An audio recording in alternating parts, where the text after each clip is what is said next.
Some of these planes were engineering masterpieces. Others, flying fireballs held together with hope, desperation, and maybe a prayer. From silent night fighters to jet-powered freak shows, Nazi Germany pushed aircraft design into genius and madness, often at the same time. But which of these machines dominated the skies? And which were more dangerous to their own pilots than the enemy? Today, we're going through every major German aircraft used in World War II, and explaining what made them deadly, flawed, or just flat-out insane. Fighters. Messerschmitt Bf 109. This was the Luftwaffe's go-to fighter. Sleek, fast, built to kill. It racked up thousands of kills, flew on every front, and stayed relevant from day one to the bitter end. Think of it as Germany's flying pit bull, lean, aggressive, and everywhere.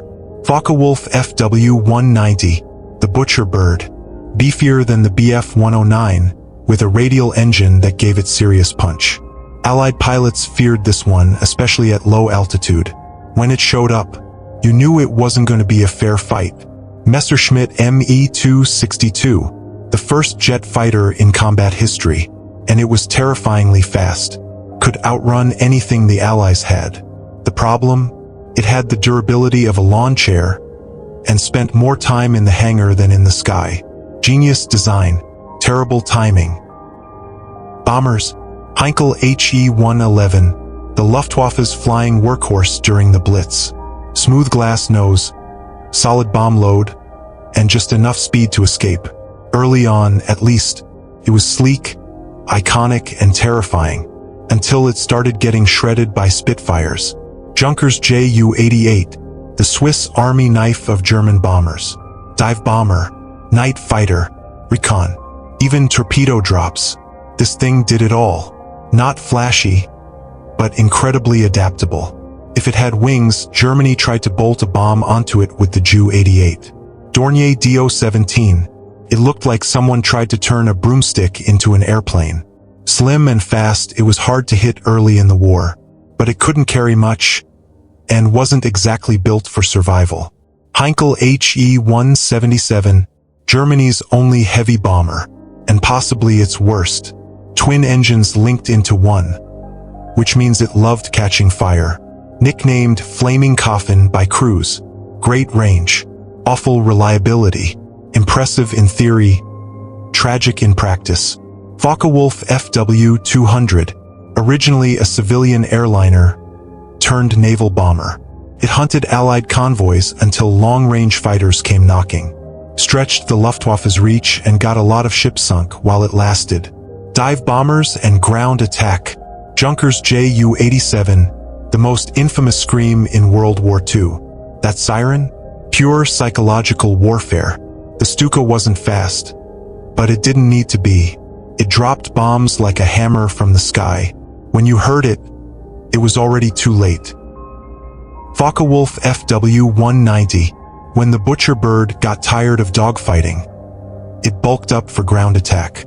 These variants carried bombs, rockets, and still packed a nasty punch with machine guns. Think of it as a flying sledgehammer. Fast, brutal, and surprisingly effective. Night fighters. Messerschmitt Bf 110, night fighter variant. It flopped as a day fighter, but found its true calling at night. Outfitted with radar and upward-firing cannons.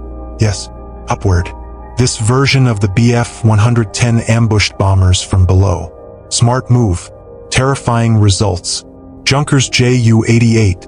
When Germany needed a more versatile night hunter, they turned the Ju-88 into one.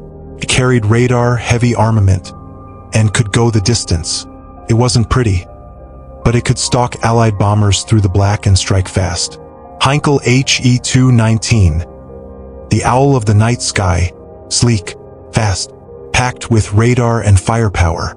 Could even outpace Allied escort fighters. One of the few truly advanced night fighters of the war, but built too little, too late. Recon and maritime patrol. Arado AR-196, Germany's go-to floatplane scout. Usually launched from battleships and cruisers, it was armed enough to harass submarines and snoop around enemy coastlines. Small, agile, and soaked in salt water. Messerschmitt Bf-109, recon variant. Take a fighter, give it cameras, and strip some guns. Fast, fragile. But if it saw you, high command would know about it within hours. These were used for tactical recon, quick in, quick out. Ju-88D variant. Because the Ju-88 did everything, of course it scouted too. This version traded bombs for fuel and cameras, extending its reach deep into enemy territory. Transport and gliders. Junkers Ju-52. The Luftwaffe's airborne minivan. Slow, sturdy, and built like a corrugated shed with wings. It dropped paratroopers, hauled supplies, even towed gliders. Ugly? Absolutely. But it took a beating and kept flying. Messerschmitt Me-321. This thing was insane. A glider the size of a small warehouse, designed to carry tanks, trucks, and troops. No engines. Just pulled into the air by bombers or rocket-assisted takeoff. DFS-230. A light assault glider used in raids. Most famously the attack on Fort Ebonimale. Quiet, precise, and disposable. Great for surprise. Bad for getting home. Gotha GO-242. Another glider. This one boxier and more robust.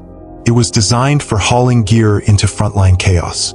Some variants even had engines strapped on later, because apparently Germany decided wings weren't enough. They needed winged boxes. Jet and rocket aircraft. Messerschmitt Me-262. The world's first operational jet fighter. And an absolute beast in the air. Twice as fast as Allied planes, and armed to the teeth. But it was fragile, had poor acceleration, and jet engines that needed babying. Still, when it worked, it was a glimpse of the future. Messerschmitt Me-163, a rocket-powered interceptor that climbed like a bat out of hell, and landed like a bad decision. It had no landing gear, barely any fuel, and often exploded just starting up. But when it flew, nothing on Earth could catch it. Experimental and oddball aircraft. Horton HO-229, a jet-powered flying wing. Sleek and decades ahead of its time. It looked like something Batman would fly. The Allies didn't believe it was real, until they found one. It never saw combat, but if it had, it would have been a game-changer. Blohm and Voss BV-141. Asymmetrical. Yes, on purpose. One side had the cockpit, the other had the engine. It looked completely wrong, but somehow flew surprisingly well. German engineers must have lost a bet on this one. Wiesler Fi-103R. This was basically a manned V-1 flying bomb. Think kamikaze, with German engineering. It was desperate, suicidal, and thankfully never actually used in combat.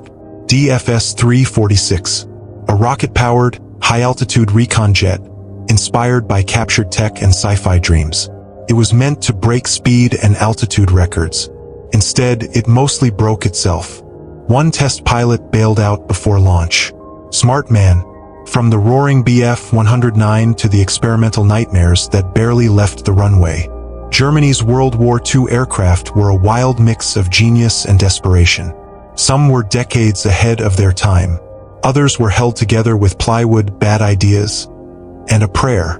But every one of them tells a story of innovation, obsession, and the brutal race for air superiority. If you enjoyed this breakdown of every German aircraft used in World War II, subscribe for more war history deep dives, and let me know in the comments, which of these flying machines blew your mind the most?